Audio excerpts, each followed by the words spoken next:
dans la sous-région.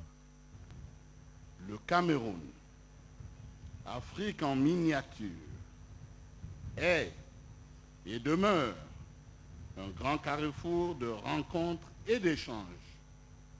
Vous permettrez en conséquence qu'avant toute chose, je vous demande, Monsieur le ministre secrétaire général de la présidence de la République, d'être l'interprète de notre reconnaissance au peuple camerounais, à son gouvernement et au président de la République, son Excellence M. Paul Biya, dont la sensibilité à la cause de l'intégration rime avec la foi immuable du Cameroun en la consistance et l'émergence de la CEMAC.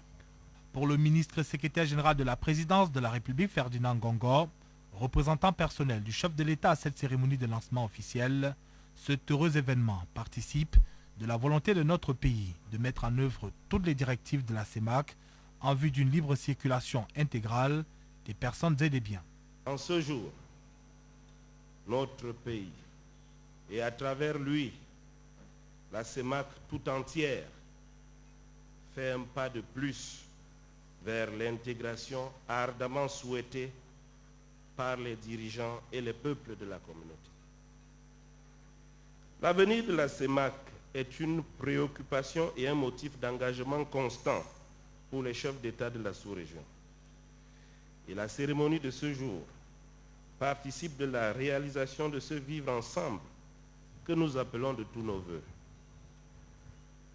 La configuration sécurisante du tout nouveau document de voyage contribue significativement à l'émergence de la communauté sur tous les plans, notamment en ce qui concerne le renforcement de notre espace économique dans un monde en pleine mutation.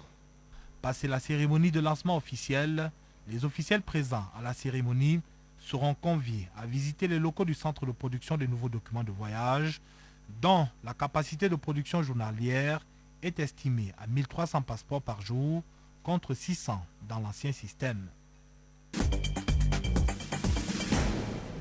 Il est là depuis un mois, ce passeport biométrique camerounais. Le passeport biométrique a l'insigne qui est exigé par l'OACI. En réalité, c'est l'insigne de la puce. Qui, dès que vous êtes en présence d'un passeport avec cet insigne, vous savez déjà que vous êtes en face d'un passeport biométrique. Celui-ci, en plus de toutes les sécurités qui sont ici, nous avons la puce qui contient un certain nombre d'informations du titulaire, parce qu'on peut lire le passeport à partir de la puce simplement. Il répond aux exigences de l'aviation civile internationale et aux spécifications définies par la CEMAC. En réalité, le passeport qui donne accès à la libre circulation dans la zone CEMAC sans visa, c'est le passeport CEMAC biométrique. Tous les pays de la CEMAC se sont accordés sur un nombre de normes que chaque passeport qui est délivré par un de ces pays doit contenir. L'élément de référence biométrique, c'est l'index rouge. Voilà par exemple un des éléments des spécifications techniques.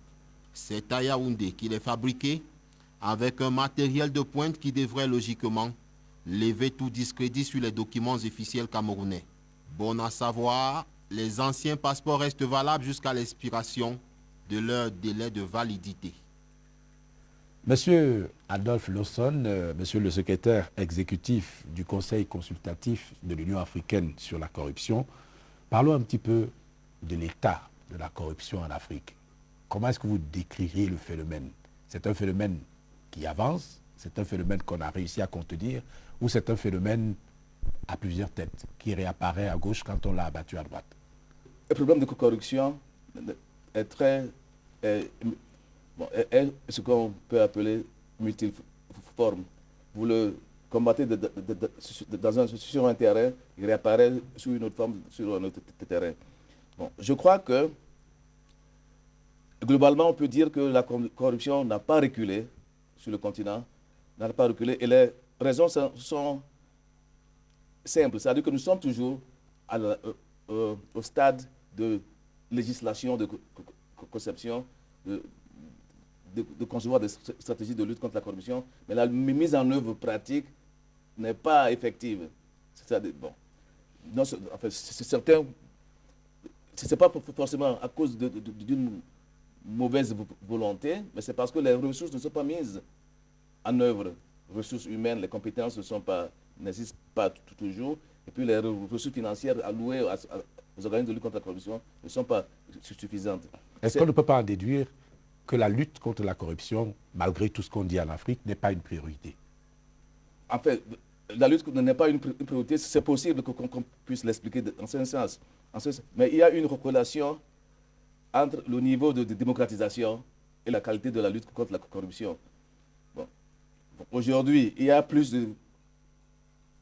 la qualité de la gouvernance aujourd'hui est relativement meilleure à ce qu'il existait il y a quelques décennies. Et je crois que nous avons bon espoir que tant que la gouvernance, la démocratisation de nos États va se poursuivre, la lutte contre la corruption va être un peu plus efficace,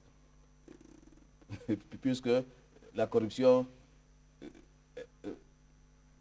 détruit un peu, arrête un peu ou rend difficile le développement socio-économique des États. Le problème, c'est qu'il est difficile de voir la corruption. C'est un phénomène qui, par définition, se